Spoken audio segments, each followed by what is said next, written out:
Hey folks, Lindsay Huddleston with Sports Psychology Solutions back in the building. I have a special guest, special co-host who's going to be with me for a while. No, this is not Keith Tate. No similarity at all, but good mutual friends. But I have Keith Tate to thank for introducing me to Miss Jen Fry. How are you? Good, how are you? Good. You want to learn more about her while we're talking, you can go to Jen Fry Speaks. Jen Fry Talks. Excuse me, it's a difference. Jen Fry Talks, and check her out and whatnot. I see Darius in the building. What's up, man?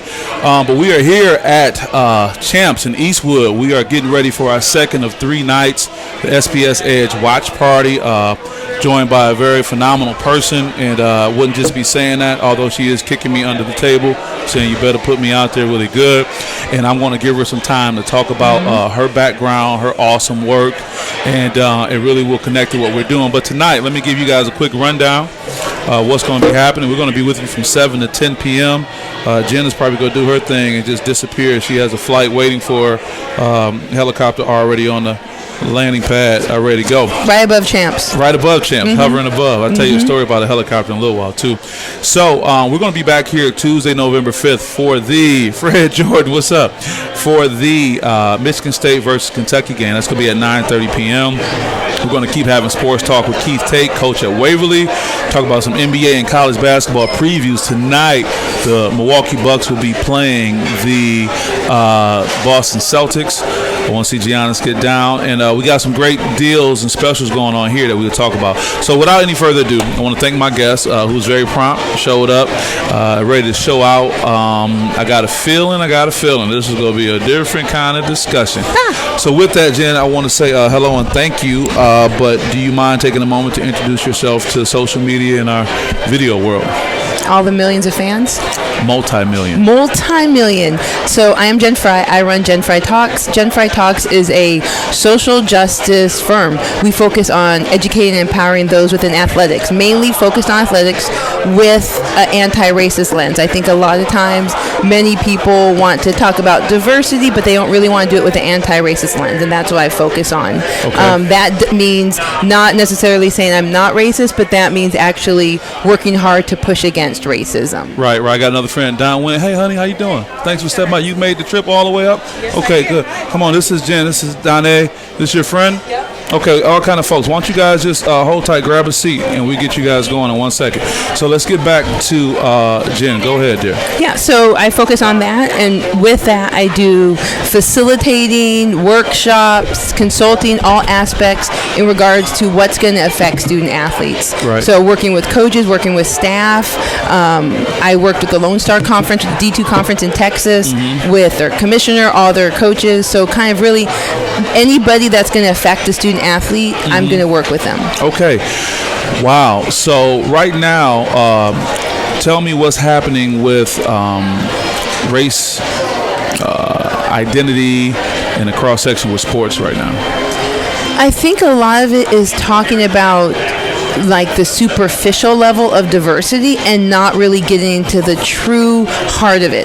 Because as we know, it's like 85% of athletic directors Division 1 through 3 are white. 85% of coaches Division 1 through 3 are white. Yes. There was actually an interesting stat which said that there were more women coaching men in Division 3 than black head coaches. Say that part again. There are more women coaching men's teams in Division 3 than there are black head coaches. Wow. And there's not many women coaching men's teams. Gee. So that was from Dr. Labchek's research in, I think, 2017. Labchek, Florida International? No, Central Florida. Excuse me. Yeah. So when we see with, the owners of teams, CEOs, their staffs are predominantly white. So we're seeing all that. And so it's really hard to get into the nuts and bolts of this conversation of race and identity when the people that hold the power don't really want to talk about it, because they know that they're going to have some critical changes to the way they interact with their student athletes, with even the custodian, with anybody. They're going to have to change that interaction. That's really hard to understand. And like I explained, some of these people have come from all white families, all white schools, all white towns, and then they say, well, my parents told me to treat everyone the same, and then they're like, oh, but we never had a person of color walk through our door. Right. Well, how about this one? I don't see color. Yeah. How you feel about that when that comes up in one of your presentations or your comments, or is some person having, and I'm having a moment, I don't know what the issue is, but I just don't see color. So how do you respond to that? I mean, that to me is like, you don't see what color I'm wearing? You don't see that I got blue pants and like a green shirt? Well, you know what I mean. Yeah, and so I think the thing is that you That's see not my it. real voice. That's the That's voice not I your was real using voice? for this right Okay, here. okay. Right. Well, I think the real thing is that they don't acknowledge they see it, because they might have to then acknowledge that they treat people differently. And so they're going to say, well, we don't see people different at all. And it's like, that's not true. If you see someone in a wheelchair, you're like, I see them in a wheelchair. It doesn't mean I'm going to go push them over. Right. I just acknowledge that. And that acknowledging of it, I think, is tough. And I'm always like, how can you say you don't treat people differently when maybe you've never been around certain groups of people to understand it? Right. And so I think kind of that's where it's not like, in my heart. that's not me. It's not my voice again. It is. I think it actually is. But I think the reality is that getting people to understand, like, you can see it, but what do you do when you see it? And many people don't think about that. They just want to say, I don't see anything. I treat everyone the same. It's like, you don't even treat your two kids the same. Right. Derek and Jane, you don't treat them the same. How are you going to say you treat random people the same? Right. That's you know, the and like kind of getting that, like, you got two brothers, you treat them identical? No. Okay, then how can you even expect to treat two people you never knew the same? Right. And to come from that, because we're taught that if we admit that we treat people differently, then that means that we might treat them negatively. So we don't want to admit that part. Right. Versus like, I don't treat people differently, and maybe I do treat people negatively, I didn't even realize it, and now I need to do some self-correcting to make myself better. Because I always hear, well, I'm nice, I'm good. You can be nice and good and do work. Like, they're not two different things. And many people take it as that. And they will say, hey, well, I'm good. I'm like, cool, you can still do work. You can be All-American, you can be Player of the Year, and still do work. What do you mean when you say do work? Do work in terms of learning about your identity, critically unpacking it, learning about your lenses of why you think certain ways, why you do certain things, learning about other people. Like, there was a great Twitter hashtag called Disability Matters. And there was one woman who literally said, I had to put spikes on my handlebars because people would just grab my wheelchair and push me away. Like, things that you would never think people would do, people do that stuff. Or what I always hear with disability is like, somebody may I've be never done that, by the way. Okay, I'm watching you. Okay. You know, you might have it that somebody. You just made me lose my train of thought. Okay, you saw volleyball. Well, I also volleyball, yeah. All right. I mean, that's tough to watch Florida State, Miami. Right there. We're joined by Jen Fry. I'm very fortunate. Too bad Keith and Show. I have three lovely ladies with me. How fortunate am I? Also, Donne Wynn has made her way up from the Detroit area. And Donne, what's your friend's name? Her name is Mia. Mia, how you doing? Can I say your last name without getting in trouble? Mia Gaines. Mia, I got Mia Gaines in the building. You'll be able to touch base with them.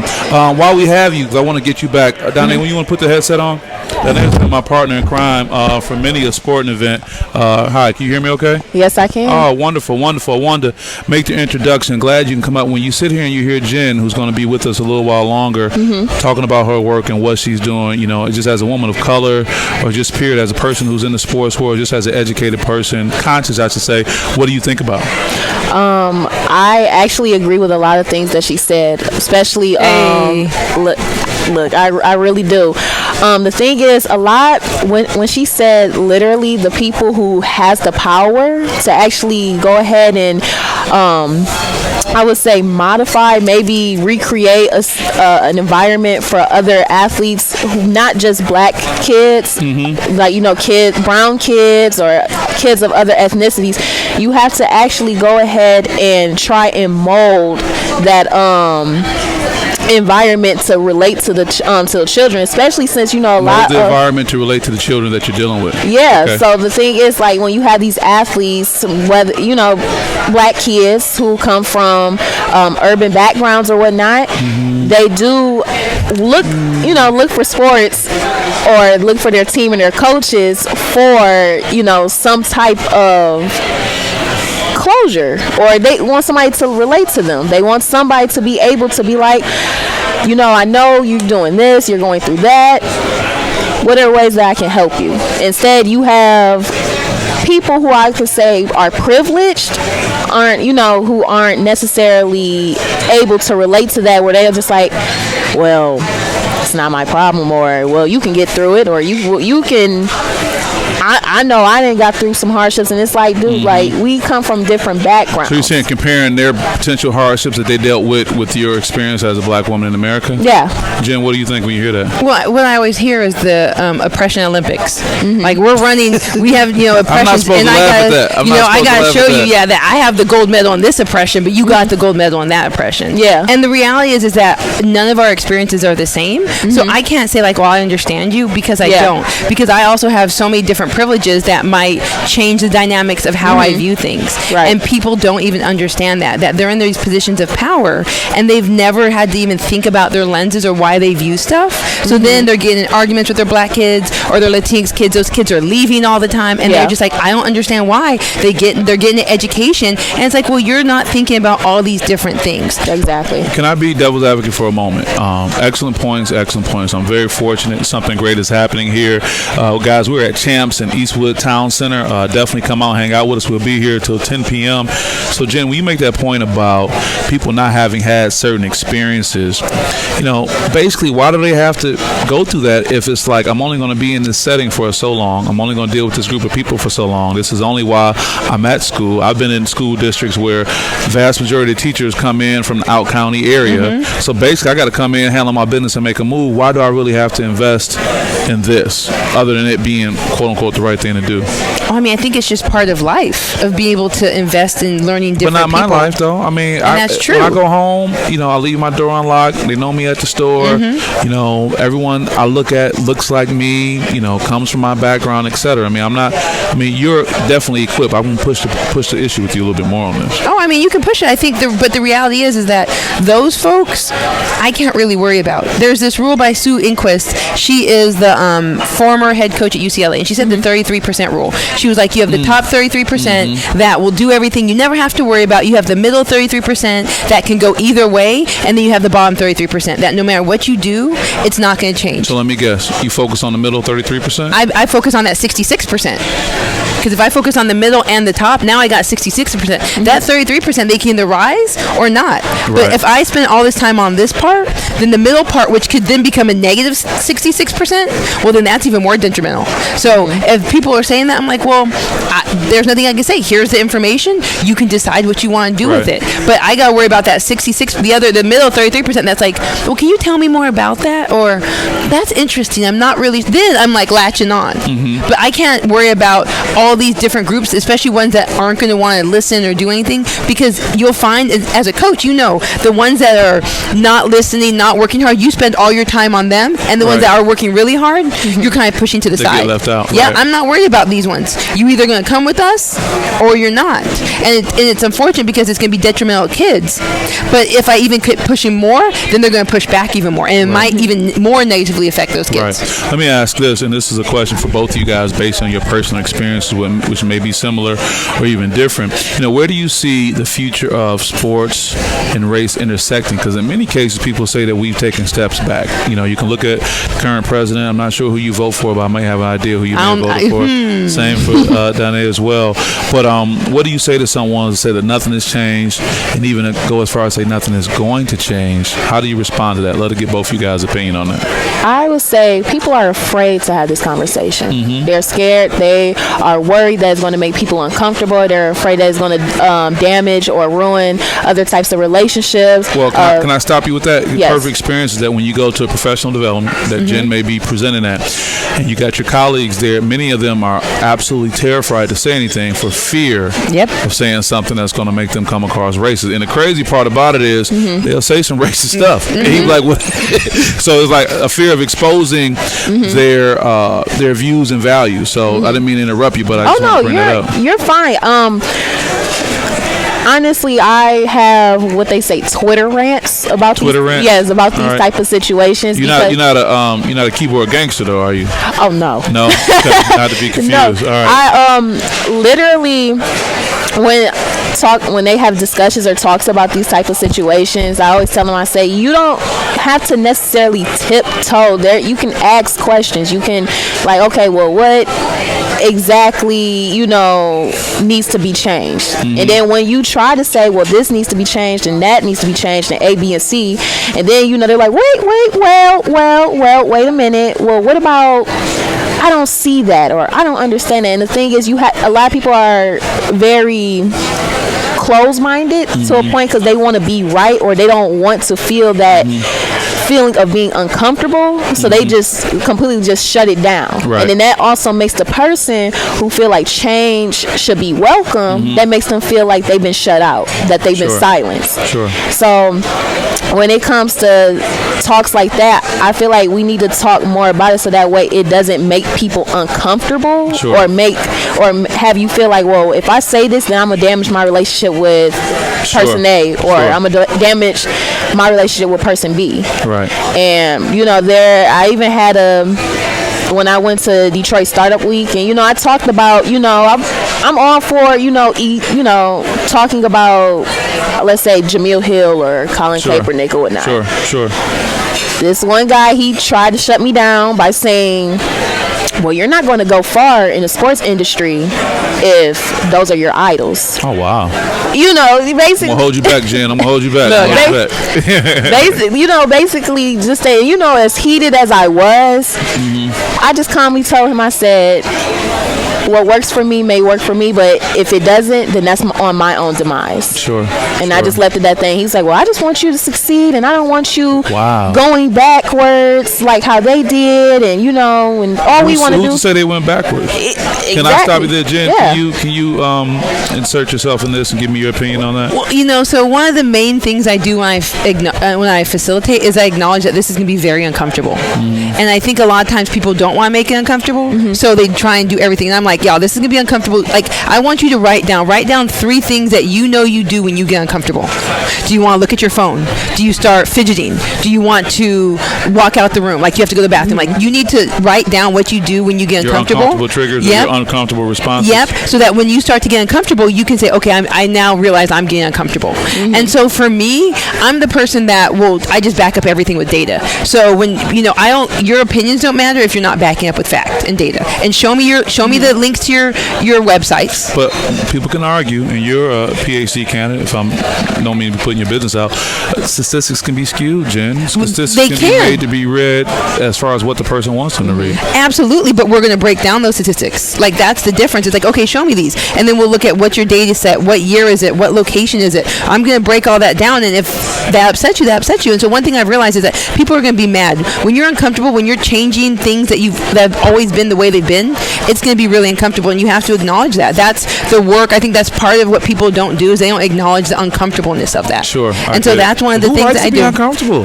Who likes to be uncomfortable? In sports, that's what we always tell our athletes. That hurt my feet. I don't even want to wear them. I mean, who wants to be uncomfortable? I'm just saying, right? But what do we tell our athletes? You're going to be uncomfortable. You're going to grow. You're going to learn a new arm swing, a new way to set. You're going to learn all these things. So if we're telling this to our athletes, but then we're not going to be uncomfortable, what is that telling them? But are all athletes treated equally? No. But that doesn't matter. Athletes are still going to be uncomfortable. Okay. If I'm going to ask you, it doesn't matter. Like, this is not a equal type of thing. All athletes are going to have to be uncomfortable. They're going to have to learn a new arm swing. We're going to learn a new blocking scheme. You're going to have to do something. You're going to have to take a leadership role. Different things happen different years. Your team, from each season, each semester in college, your team is never the same. Right. You never. Let me stop you for a second. For those who are just joining, no, Keith Tate hasn't been replaced, but it's going to be a while before he gets over here, because these current guests look better than him, smell better than him. Keith's a smart guy, but I'm just saying, I'm not impressed. I have Miss Jen Fry with me, as far as Donnell Wynn, who's made her way up from the city of Detroit. Got Miss Gaines off camera. Got a lot of support here. And what we're talking about is the intersection between race and sports. So we're still staying with the sports team here at the SPS Edge. And to be honest, we've kind of pushed the envelope in the sense that you talk about mental toughness, you talk about sports psychology, you talk about all those things to be a great athlete, to win and do all these type of things. But now you're talking about a space. It's almost like it's right there in front of all of us, being, these issues that may happen with race that are never discussed in the sports world, because people say, just shut up and play, or it shouldn't matter, and I have to admit, personally, I'd love to get both of you guys' feedback on this too. For me, in the personal transition I made in my life, from leaving corporate America to getting more involved in sports after writing the first book, sports was great because I felt that it was a complete meritocracy, meaning that everything was just really based on how well the person did, appreciate how much they put into it. But when you talk about the statistics of what the NCAA athletic directors look like, even in my field of sports psychology, there's a great amount of data, because Jen is about the data, right? A great amount of data that talks about basically sports psychology is a white Anglo-Saxon driven, profession. So me as a young man from the city of Detroit, I have a different perspective. So I say all that to say, I want to be able to make sure that our folks who are kind of tuning in, somebody said, do you hoop? No, Fred, they don't hoop. Everybody ain't hooping, Fred. That's my homeboy from back in the day. Elementary. That was about it. Volleyball, Fred, and some other things. But Fred fouls a lot, too. That's a childhood in friend. High school. So I want just people to understand, I don't want people to say, well, man, I thought y'all was going to be talking about the game. We're going to talk about the game. We're going to get on that. But we're fortunate to have these individuals in our presence, very intelligent, high-minded thinking. I think the things that are putting out there are things we got to discuss, especially when you have a situation where you may have a young male or female who may be of a minority background that goes to a majority school, whether it's middle school, high school, or college, and they may be having issues with their sport. Perfect example. I don't know if you followed this. In Alaska, biracial female who was an outstanding swimmer ended up getting all kind of calls, because basically, I don't know how you can help me with the political correct way to say it, but she had a big butt, and basically her butt would hang outside her high school issued swimsuit, and just based on I was supposed to say curvy, that was supposed to be the term. Okay, she kicked me again under the table, but people are taking pictures of it, sitting around, this is inappropriate, it's not right, and she was very successful in her swimming. So that's a perfect example of many people who find themselves in a situation where, based on their background, their ethnicity, people may not talk about that being an issue, but I think for people who've experienced that and walked that walk, you can say, I think that might be the deal. What do you think about that? I think the fact that adults had no problem in taking pictures of a kid's butt. Like, so you're to familiar me, with the story? To me, that part should have already been shut down. Like, you are adults taking pictures of like a 15, 16-year-old butt and then sending it around. If that's not inappropriate in itself, it's not only that, but it's also you're looking at her, and then there have been a history of, especially black women, being overly sexualized. Serena Williams. Then hypersexualized. And I was going to get to that point too. I mean, look at Serena Williams. She's curvy, she's built, and they talk about, she's built like a man. She's thick. That's just what it is. And then my partner's built like that. And then on top of that, you have muscle, but she can run, she can maneuver, she can do all this or not, and so therefore you have a high schooler who is able to swim, because that's a full body workout right there. What makes you think that's just not muscle? It's just the way how her body is, and it's the fact that you guys want to just go ahead like, this is inappropriate. This is inappropriate. What? The fact of what is deemed appropriate is going to be thin bodies. Like, that's always going to be the appropriate body, is thin with slight muscle. And when you argue that that's healthy. But who is arguing it's healthy? Okay, I want you to say it. I wasn't going to say it. We have to think about the social of who constructed what is healthy and what's not. It's going to be predominantly white people. That's what the social construct is, of who's healthy, who's not healthy, what is appropriate. But if we look at designers and we look at what designers design sizes at like 0 and 1, and then how many bigger bodied women did not have people making dresses because of that. To the same point, just to interject, Rick Ross says that when he lost the weight, all the designers started calling him. Yeah. Everybody started calling him, it was even in his song. Yeah, right. Vegas Regency. Yeah, exactly. Regency. Yeah, everyone started calling him. So to your point, so now we're dealing with all these body images. So I want to stay on this topic, but let's try to summarize where we are and what really is top of mind for you, Jen. Same thing for you, Donne, as well. Just to summarize where we are so we can stay on this and prepare for a transition when it happens. So for those who may just be joining us, how would you summarize this conversation, what we've been talking about? Things that affect black people. Things that affect black people. I think in all aspects of it, when we talk about the educational aspect, who's teaching them, who's coaching them, who's politicizing what they wear, who's criminalizing what they wear, because essentially that's what happened, is that she was suspended or she couldn't race because of that. We think about the black wrestler who had to have his dreads cut. Yeah, oh my God. We have to talk about the girl in the hijab that her times didn't count because she was wearing an illegal hairpiece. But I thought that was part part of her uniform, though. It was, but he didn't feel like it was. So because of that, at the starting line, her times didn't count. So of how black people, what we wear, minority groups, it's criminalized. It's not. Let's allow them to do it and talk about after. Let's make a common sense decision. It's like we're going to criminalize them first and apologize later. Wow, Donne, what would you say? I would say, to summarize, I would say it's not blatant. I mean, it's not overt. Yeah, like it's not. I would say more so like there's still oppression, but it's more hidden. They try to be more politically, or they try to go in between the lines, trying to fine line it to the point where it's like, okay, is that moving the goalposts?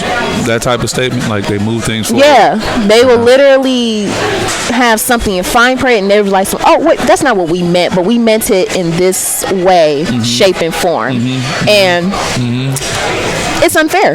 It's completely unfair. Why is it that we have to literally cut ties from our traditions or cultures in order to actually succumb to their image? So with that being said, so why, with the points that both of you are making, do we continue to attend, major universities to play volleyball? We continue to be a part, of the track and field team, basketball, football, etc. Why do we continue to be part of that, highway into these, intercollegiate sports when many people feel that the treatment they get is not representing them for the individuals that they are? I think it's opportunities, and I think that you have a lot of families that want the best opportunity, and they will say, no, HBCU won't be that best opportunity. LSU's calling you. You need to go to LSU. But in reality, a lot of people are saying, well, if all these, say, the top 5-star football players, if they went to HBCUs, they wouldn't get the money. But the reality is the money is going to follow the winning. If these top athletes went to HBCUs, you don't think they're going to invest in Howard? You don't think they're going to invest in NCCU? I don't disagree, and I think there's a great ESPN story, 150 years of college football, that you have to see if you haven't. You have to, because it even talks about basically football, and I applaud ESPN for doing that, basically being a white Anglo-Saxon way to promote themselves. There's a real deep history of that. Judge, see you. Take care. So what I want to say is, who wants to be the first one through the glass? I mean, you coached at an HBCU. I've attended an HBCU.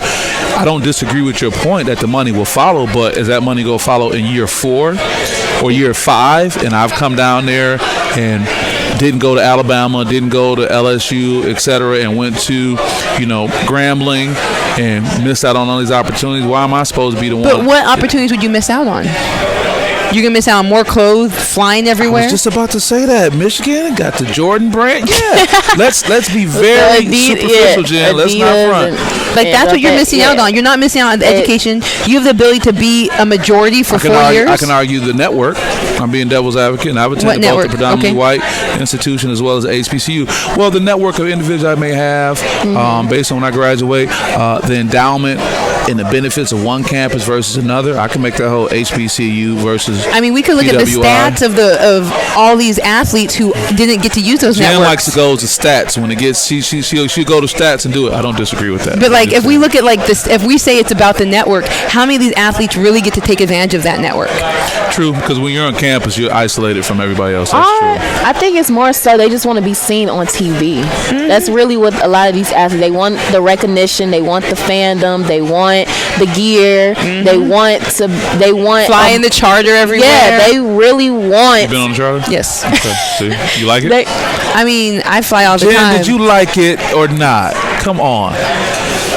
It wasn't. You didn't like it? But here's the thing: it was a charter with the whole band and the team when we came back from the national championship. Jen, it wasn't anything. Rolling right up to the tarmac, not going through security, walking right on. Did you like that experience? I'm just curious. It was okay. It wasn't something that I would be like, I need to have it again. I have gotten to the Detroit airport at 1:32 and made my 1:56 flight. Now, do you want to fly charter or do you want to fly Spirit? I wasn't flying no Spirit. I wasn't making my own drinks. I wasn't bringing my own toilet paper and my own life jacket. I wasn't doing. I will never fly Spirit. Never. Okay, you kind of evaded that, but that's cool. But I mean, really, like, it wasn't this experience where, because I fly so Why much. can we fault people? And I've flown first class, so I'm like, first class is fun. Yeah, that is what I want.